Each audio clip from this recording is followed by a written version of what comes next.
Hello, YouTube. ZiggyNo back with Sports Cards Daily. Today is November 8th, and on this day in 1970, Tom Dempsey of the New Orleans Saints kicks the NFL record 63-yard field goal. Now, I mention this because that's what, 50 years ago? Now, that record has stood still there for 50 years. Now, I've seen it tied, I've seen attempts to break it, but it's still there. 63 yards, man. Amazing. Hobby News and Chatter. Sport Card Expo on the 21st and 22nd. We'll give you a quick review of that. Today, the week that was from Northeast Ohio, Sports Card, Slab Stocks FC, and Bargain Bin from the Comeback Card Investor. Those are the typical Sunday shows. We'll see if I'm right or not, and we'll see what other content's dropped. What did you miss yesterday? How will sports card market change in 2021? These prices are crazy. PSA order reveal, 2020 Clearly Donruss review, HobbyLIFE with Panini, StarStock Investor Group, and Sports Card Live with Chris McGill. Let's get into the content. First of all, I'll drop the link below, but this is Sport Card Expo. They did this expo back in June. Jeremy at Sports Card Live told me a little bit about this. He's participating again. I'm looking to probably participate as well. And I'm just going to go check it out. I'm not going to have a booth or anything there. I just like to participate. See what's going on, though. See what's being bought and sold. Again, it is in November. Again, drop the link. Check it out. If you're exhibiting, I'd love to hear your thoughts on. I mean, it is a virtual, and there's another virtual coming up in December. So I think these are, I'm definitely trying to support these, and big fan of keeping the hobby going. So again, hopefully you guys will check it out as well. Again, you get information about exhibitors, guests, schedule, everything's right here, guys. So let's see, anything special on the schedule to share with you? I can't recall. I don't think the schedule is up. Anyway, on to content. How will the market change? Well, this is a cool video from Trike 415. Now, what's interesting is he brings up this technology. Oh, what do they call this? NBA Top Shots. Now, Vegas Find had mentioned these two before, right, in a previous video. These are like little clips that are short numbered or, exclusive or something. Interesting. Interesting is what I say. It's the second time I've seen it. Not my thing yet, but there's a link that he has on his website here to get more information about Top Shot. So check it out. Tell me what your thoughts are. Give me comments, contact. What do you think about Top Shot? Is this going to work or is it not? Again, it's like cryptographic images with scarcity. Very cool. And some other great insights, by the way, for 2021.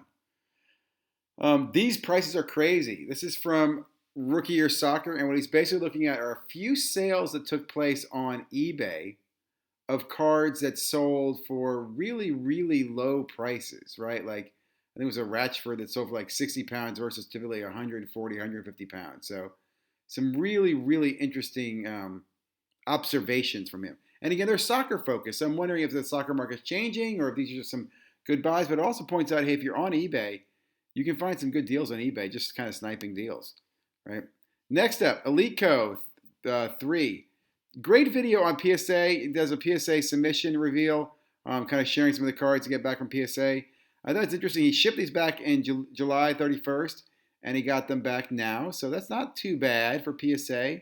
Now, I don't think those are bulk or, economy. I think that was, a little bit more paid for. But still, I really appreciate him kind of sharing what what he's working on, what he's got going in and out, and just one of the better kind of investors in the sports card world. Next up, Guacamole Cards does a great video here of Clearly Donruss. I love his reviews. He kind of breaks down Clearly Donruss, talks about the product. There he is pulling a Zion. I think one of his, happy cards he's happy with, pulling there. Beautiful card, by the way. I'm a big fan of these acetate cards. I'm wondering how well they're going to grade and how they're going to, sell compared to like an optic card or a prism card, right? Because this is a first-year product, this Clearly Donruss, and late in the year, so we'll see how this product, holds value. Next up, HobbyLIFE. This is HobbyLIFE is from Brody the Kid. Great show, great production. Huge fan of the show. Let me give it its thumbs up. I forgot to do that already. And he has on here Tim Trout from Panini America. Just check out the show if you haven't already. I think the regular time is 7 o'clock on Saturdays. I'll check with Brody next time I talk to him. But really enjoy the show. Just great content, great stories, Great information, full hour packed full of hobby information. Then turned over to Fantasy Football Card Quest, and he had on their StarStock Investor Sports Card Group. I think it was James, and they were talking about StarStock. Really great insight talking about StarStock and football. Some great football tips. Great tip from James how he'll be buying and selling the same card. Like for example, he'll put in offers to buy a card at $1, and he'll be selling it at $5. Right. So if someone sells to him for $1, it's great, and he can sell for $5. Right. Well, I think is great insight just into how you can buy and sell in StarStock.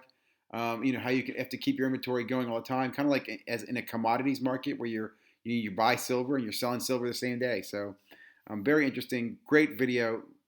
Well worth the time to check it out. And then last up was Jeremy on Sports Card Live with Chris McGill from Card Ladder. Great conversation, really mainly focused around kind of hobby, what's going on in the hobby, content, prices, the rise and fall of different markets in the sports market. I will say again, it seems a little negative, but there definitely has been a dip, and I think we kind of shed some weight. But I also think the fundamentals for the hobby are very strong. They were strong before COVID. I think COVID just kind of focused a lot of attention on the hobby, but again, the fundamentals were strong last year. A lot of new collectors coming in the hobby. Gary Vee was in this stuff over a year ago. He didn't just come in during COVID, and I think.